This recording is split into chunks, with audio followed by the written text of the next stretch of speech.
పదవీ విరమణ ప్రయోజనాల చెల్లింపులో జాప్యం ఏంటి? కేడీసీసీ బ్యాంకును తప్పుబట్టిన హైకోర్టు టెర్మినల్ ప్రయోజనాలు ఉద్యోగులకి దాతృత్వంతో ఇచ్చేవి కాదు. పిటిషనర్లకు 10% వడ్డీతో చెల్లించాలని ఆదేశం.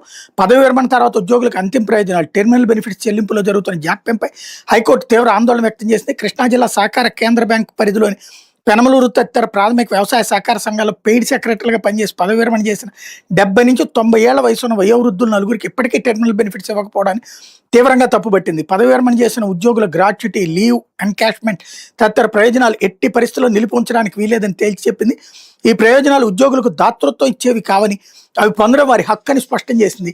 యజమాని సకాలంలో టెర్మినల్ ప్రయోజనాలు చెల్లించడం విఫలమైతే 10% వడ్డీతో రాబట్టుకునే అధికారం ఉద్యోగులకు ఉందని పేర్కొంది. పిఏసిఎస్ల ఆర్థిక పరిస్థితి బాగాలేకపోవడంతో అవి వాటాను చెల్లించలేకపోయినాయి. దీంతో టెర్మినల్ ప్రయోజనాలను ఇవ్వలేకపోతున్నామన్న కేడీపీసీసీబీ పిఏసిఎస్ల వాదనలు తోసిపుచ్చిందన్నటువంటి వార్తని హైలైట్ చేశారు.